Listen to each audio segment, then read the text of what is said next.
imaam yi daje nañu fii ci biiru place Kër Ilimaan yi bu def fii li ñuy wax déclaration bi nag mu ngi tombeek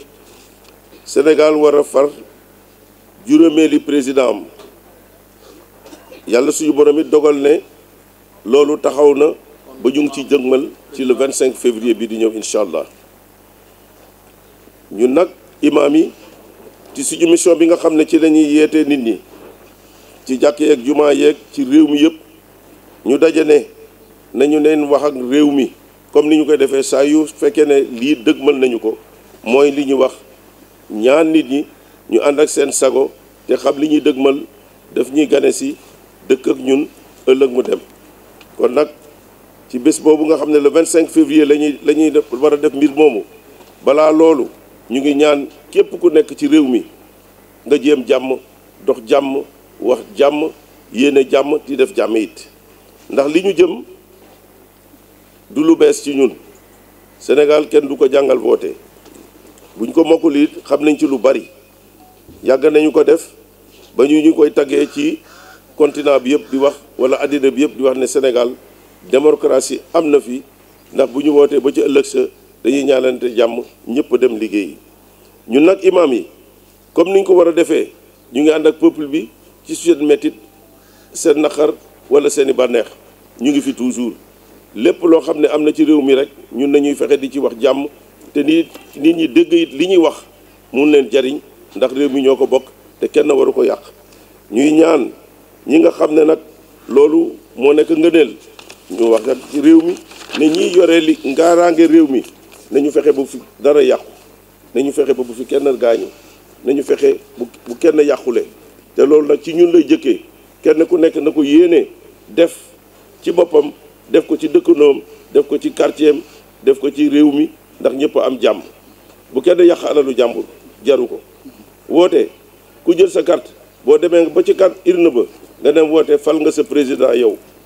pare nga ca la ca des mooy ña ko war a toppatoo ba bu résultat yi génnee ñun ñëpp ñu mun a xam ne kat ku nekk woote nga lii nga am te dogal yàlla bu ñëwee ñun ñëpp nañ ko nangu buñ ci xotti suñu baatu mu ba lu yàlla dogal noonu la ku am nguur yàlla la ko jox ku ko ñàkk it yàlla la ko xañ muñ rek moo fi nekk ak nangu ñëpp mënuñu falu kenn rek ay falu te kenn la ñuy fal yal na yàlla def loolu mu nekk loo xam ne ñun ñëpp déggoo nañ ci ànd nañ ci war nañ ko mun a def ndax Sénégal gi ñoo ko bokk bu kenn toj bopp bu kenn yàq bu kenn wax lu ñaaw bu kenn wax lu bon bu ko kenn defit bu ko kenn xalaat comme noonu lañ ko bëggee nag ñuy wax tamit ne ñii nga xam ne ñooy candidat yi ne ñuy waxante jàmm ci seeni kàllaama ci seeni jëf ci seeni programme ndax loolu lañ ciy xaar man de nii laay doxalee nii laa bëgg a doxalee jox leen ma mun naa ma jéem ci ndax lu sotti yàlla rek a ko mun kon nag candidat yi ñoom it nañu fexe lu ñuy wax ñu jiital ci jàmm te xam ne réew mi ñoo ko bokk bu kenn yéene lu bon bu kenn yéene lu ñaaw bu kenn yéene loo andi day andi fitna ndax yàlla suñu borom yonente bee ñu ko wax rëbb na képp ku yéene wala kuy yee fitna ndax fitnaa ngi nelaw nelawam bu ko kenn yee gis ngeen li fi jaaroon nañ ko moytu mooy yëngatu dëkk bi ndax woote ji rek dem ñibbi jarul xeex jarul xuloo leneen li ñu koy wax tamit ñi nga xam ne mooy journaliste yi xibaar yi nga xam ne dañ koy jot wala li woon ñu war a jotee nañ ko jotali ni mu nekkee wax ko ci teggin ba ñu wax boo xam ne day andi baatu fitna nañu segg baat yi xam ne kat bisu ootee la rek diw oote na diw ñëw na diw dem na diw ne bu ngoonee nag bu yàlla dogalee résultat yi génn wala ëllëg sa wala ginnaaw ëllëg sa lu yàlla dogal kenn ku nekk jàpp ne lii la ndax journaliste dafa am doole ndax mooy kaddu mooy làmmañ mooy bët mooy xel te mooy joxe xibaar te xibaar dafa fort ci nit ndax ku nekk ngi déglu lu mu ci mën a téye ci biir xibaar bi lii dalal xelam wala li ko lëndëmal bu ci kenn oote fitna jaru ko ñun ñoo bokk réew mi benn journaliste bu mu nettali luy andi fitna wala muy wax luy andi fitna na wax li am rek te bañ mu am lu metti wala lu ñaaw loo xam ne réccu la ñuy andil ak gàcc kon loolu ñun ñëpp la war ci suñu liggéey ci suñu jëf ca nañuy demee woote ji ca nañuy dellusee ca nañuy nekkee ca mbir yi ci bés boobu ñu yéwénal suñuy kàddu ñun ñëpp ci wax lu baax ak def lu baax kaddu jàmm kaddu yéenante jàmm kaddu waxante jàmm ndax bu ci jàmm amee rek ku dundal jàmm am jàmm ku ñàkk jàmm am fitna yàlla ñu ko wax alxuraan nettali na ko kon nag ñuy ñaan yàlla suñu borom mi nga xam ne mooy jox nguur ku ne bu jotee moo koy dindi ci kenn ku ne su jotee bu jeexalee rek mu dindi ko daf koy foqati sax du ko dindi da koy foqati kon nag yàlla ñu yàlla defal jàmm ci kër yi yàlla ñu yàlla defal jàmm ci njaboot gi yàlla ñu yàlla defal jàmm ci xol yi yàlla ñu yàlla defal jàmm ci xalaat yi yàlla ñu yàlla demal jàmm ci réew mi yàlla ñu yàlla defal jàmm ci yéene yi yàlla ñu yàlla defal jàmm ci yaram yi yàlla ñu yàlla defal jàmm yàlla na jàmm sax yàlla suñu réew am jàmm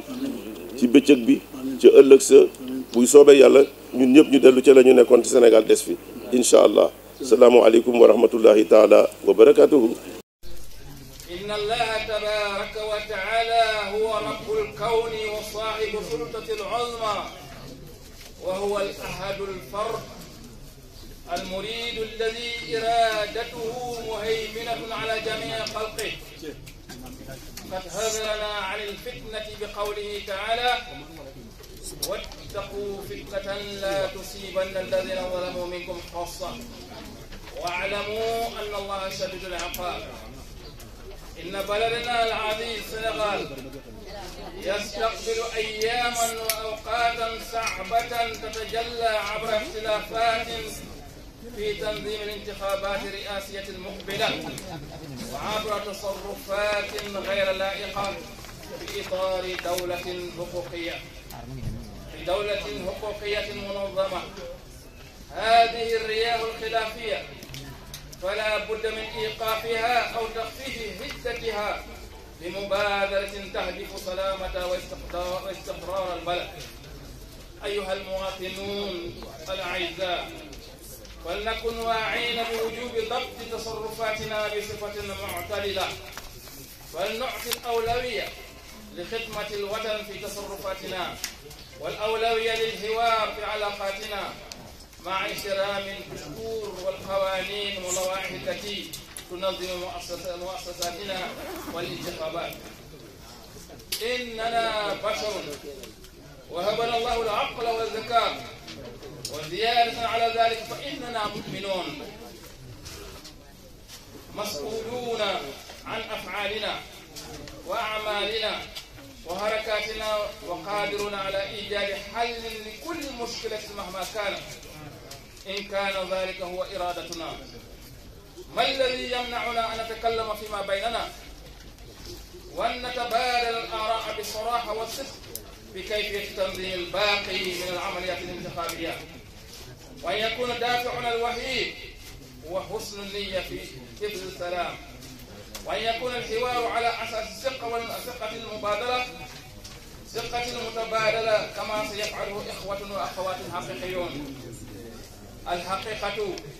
الحقيقة أننا إخوة وأخوات تربطنا روابط الدين والوطن والتاريخ. نحن الأئمة والعلماء في إطار رسالتنا كمربين وكعوامل الاستقرار للمجتمع نوجه دعوة إلى جميع المعنيين بالانتخابات للحوار من أجل السلام والوفاق الوطني، لإيجاد حلول للمشاكل الحالية والمتوقعة. حوار كهذا فقط هو القادر على أن يضمن سلامة الانتخابات والمحافظة على الوحدة الوطنية. هذا الحوار سيمثل اختبارا لمدى التزامنا لخدمة الوطن ومدى نضجنا السياسي ومدى الوعي الديمقراطي عندنا، وسيكون بمثابة تحد لوحدتنا الوطنية ولشعورنا بالمسؤولية ولمحبتنا للسلام، ولنحتفظ على مكتسباتنا الديمقراطية العريقة بكل كرامة وسلامة. إننا نطالب من سلطات الدولة أن يتخذوا إجراءات ضرورية وعاجلة تهدف إلى تهدئة الوضع الراهن بخلق جو من الثقة المتبادلة بتنظيم الانتخابات الرئاسية. ومهما كان الوضع يجب دائما أن نتقيد بالقانون ونفضل الحوار على العنف، وأن نطبق هذا المبدأ الشرعي القائل: درء المفاسد مقدم على جلب المصالح. نطلب من المسؤولين الاجتماعيين ومن قادة الرأي من رجال ونساء الصحافة أن يقدروا السلطة العظيمة التي بين أيديهم وما تقتضيها من المسؤولية، فواجب عليهم أن يقوموا بالإخبار والتربية وغرس السلام في القلوب والنفوس، سلاما يتأسس على الحق والعدالة والكرامة الإنسانية. عليهم أن يجتنبوا إيقاظ العواطف السلبية، وأن يكونوا مثاليين جديرين ودعاة سلام في أقوالهم وأفعالهم لتوقع التوترات والمواجهات التي تكون ضارة على الجميع. نذكر جميع إخواننا المواطنين الذين جلهم مؤمنون بأننا جئنا إلى هذا العالم لغاية معينة، والله سبحانه وتعالى يقول: وما خلقت الجن والإنس إلا ليعبدون. وسنغادره في يوم من الأيام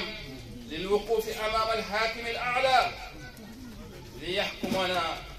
في جميع أفعالنا. نحن الأئمة والعلماء